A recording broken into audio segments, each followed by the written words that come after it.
Question number 1, हाल ही में जल्लीकट्टू 2023 समारोह कहाँ शुरू हुआ है? Options A Tamil Nadu, B Karnataka, C Chhattisgarh या डी मध्य प्रदेश।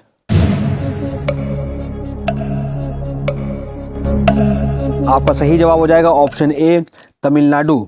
अब जान लेते हैं इसके बारे में कुछ इंपॉर्टेंट पॉइंट। जल्लीकट्टू तमिलनाडु के ग्रामीण इलाकों का एक परंपरागत खेल है जो पोंगल के त्यौहार पर आयोजित कराया जाता है। इस खेल में बैलों से इंसानों की लड़ाई कराई जाती है।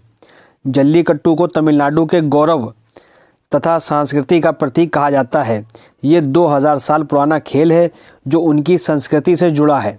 जल्लीकट्टू खेल को पुराने समय में येरुथाजुवुथल से भी जाना जाता था, जिसका मतलब है जल्लीकट्टू को गले लगाना। यानी जल्ली का मतलब है सिक्के और कट्टू का शाब्दिक अर्थ है थैला।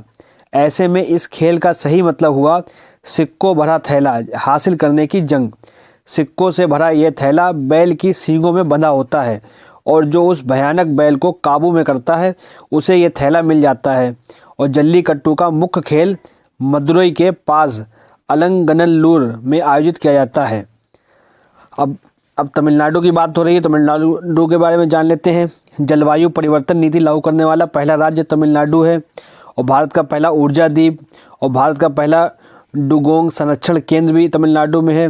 और अगस्तमलाई टाइगर रिजर्व राज्य का 5वां टाइगर रिजर्व भी बना और चेन्नई में भारत का पहला मल्टी मॉडल लॉजिस्टिक पार्क भी बना है। क्वेश्चन नंबर 2, कोविड-19 के खिलाफ लड़ाई में योगदान के लिए किसे पतंगराव कदम पुरस्कार मिला है? Options A Adar Poonawalla, B Anurag Thakur, C Neeraj Chopra या डी सोनू सूद। आपका सही जवाब हो जाएगा ऑप्शन ए आधार पूनावाला। अब जान लेते हैं इसके बारे में कुछ इंपॉर्टेंट पॉइंट। वैक्सीन निर्माता सीरम इंस्टीट्यूट ऑफ इंडिया के सीईओ आधार पूनावाला को कोविड-19 के खिलाफ लड़ाई में योगदान के लिए पतंगराव कदम पुरस्कार मिला है। Poonawalla doctor Patangrao Kadam memorial award से सम्मानित होने वाले पहले व्यक्ति हैं। पतंगराव कदम महाराष्ट्र राज्य के एक भारतीय राजनेता थे और उनकी स्मृति में यह पुरस्कार स्थापित किया गया है। अगला सवाल क्वेश्चन नंबर 3, 8 जनवरी 2023 को किस शहर में आधिकारिक तौर पर अंतर्राष्ट्रीय पतंग महोत्सव 2023 शुरू हुआ? Options A Indore, B Ahmedabad, C Dehradun या डी चेन्नई। आपका सही जवाब हो जाएगा ऑप्शन बी अहमदाबाद। अब जान लेते हैं इसके बारे में कुछ इंपॉर्टेंट पॉइंट। अंतर्राष्ट्रीय पतंग महोत्सव 2023 आधिकारिक तौर पर 8 जनवरी को गुजरात के अहमदाबाद में G20 देशों पर केंद्रित एक थीम के साथ शुरू हुआ। यह महोत्सव उत्तरायण के आधिकारिक उत्सव के हिस्से के रूप में 1989 से प्रतिवर्ष अहमदाबाद में आयोजित किया जा रहा है। अगला सवाल क्वेश्चन नंबर 4, अमेरिका में पहली महिला सिख जज कौन बनी? Options A John Robert, B John Rutledge, C Manpreet Monika Singh या डी धनंजय वाई चंद्रचूड़।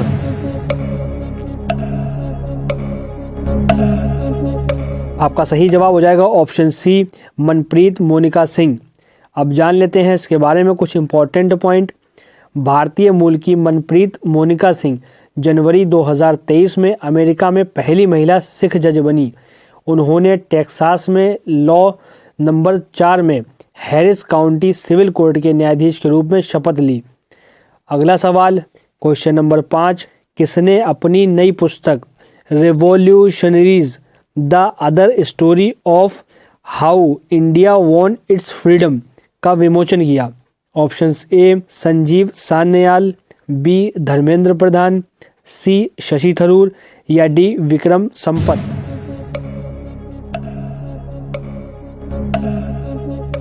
आपका सही जवाब हो जाएगा ऑप्शन ए संजीव सान्याल। अब जान लेते हैं इसके बारे में कुछ इंपॉर्टेंट पॉइंट। प्रसिद्ध अर्थशास्त्री और लोकप्रिय इतिहासकार संजीव सान्याल ने जनवरी 2023 में अपनी नई किताब revolutionaries the other story of how India won its freedom को विमोचन किया। यह भारतीय स्वतंत्रता संग्राम से जुड़े क्रांतिकारी आंदोलनों पर आधारित है। अगला सवाल क्वेश्चन नंबर 6, 23 और 24 जनवरी 2023 को एक सैन्य टैटू और जनजातीय नृत्य उत्सव आदि शौर्य पर्व पराक्रम का किस शहर में आयोजित किया जाएगा? ऑप्शंस ए कोलकाता, बी नई दिल्ली, सी मुंबई या डी लखनऊ में। आपका सही जवाब हो जाएगा ऑप्शन बी नई दिल्ली में। अब जान लेते हैं इसके बारे में कुछ इंपॉर्टेंट पॉइंट। 23 और 24 जनवरी 2023 को नई दिल्ली में एक सैन्य अभ्यास और आदिवासी नृत्य उत्सव आदि शौर्य पर्व पराक्रम का आयोजित किया जाएगा। यह गणतंत्र दिवस समारोह 2023 के हिस्से के रूप में और नेताजी सुभाष चंद्र बोस की 126वीं जयंती पराक्रम दिवस के अवसर पर आयोजित किया जा रहा है। अगला सवाल क्वेश्चन नंबर 7, जनवरी 2023 में अमेरिकी प्रतिनिधि सभा के स्पीकर के रूप में किसे चुना गया? Options A Nancy Pelosi, B Steny Hoyer, C Jim क्लाइव या D Kevin McCarthy.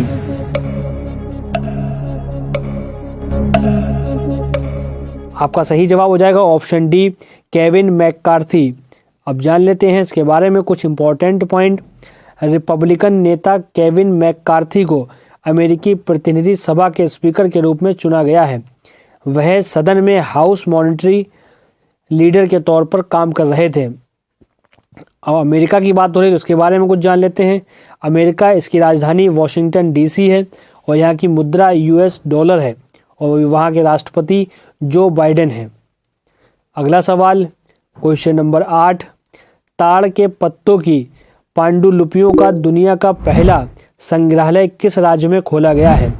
Options A Madhya Pradesh, B Karnataka, C Kerala या डी तेलंगाना।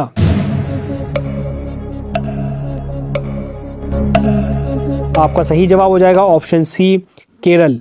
अब जान लेते हैं इसके बारे में कुछ इंपॉर्टेंट पॉइंट। केरल की राजधानी तिरुवनंतपुरम में हाल ही में दुनिया का ताड़ के पत्तों का पहला पांडुलिपि संग्रहालय खोला गया है।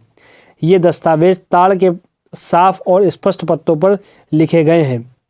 अगला सवाल क्वेश्चन नंबर 9, विश्व स्तर पर तीसरा सबसे बड़ा ऑटो बाजार कौन सा देश बना है? Options A Bharat, B Bangladesh, C दक्षिण अफ्रीका या डी जापान।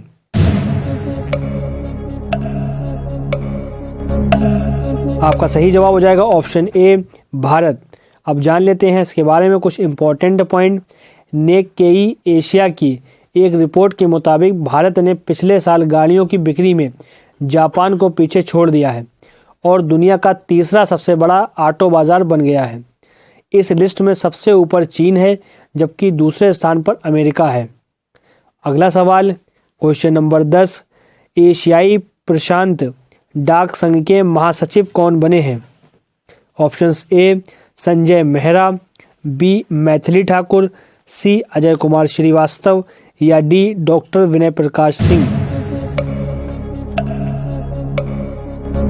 आपका सही जवाब हो जाएगा option D doctor Vinay Prakash Singh. अब जान लेते हैं इसके बारे में कुछ important point. Doctor Vinay Prakash Singh ने 1 जनवरी 2023 को Asian Pacific postal union APPU के महासचिव के रूप में पदभार ग्रहण किया। यह पहली बार है कि कोई भारतीय डाक क्षेत्र में किसी अंतर्राष्ट्रीय संगठन का नेतृत्व कर रहा है। आशा करता हूं कि आपको हमारी वीडियो पसंद आई होगी। अगर आपको हमारी वीडियो पसंद आई हो तो इसको प्यारा सा लाइक कर दें और चैनल पर नए हैं चैनल को आज ही सब्सक्राइब कर लें और बेल आइकन का बटन दबाना ना भूलिएगा और अपने फ्रेंड्स एंड फैमिली में वीडियो को शेयर भी करें। तो मिलते हैं नेक्स्ट वीडियो में। जय हिंद, जय भारत।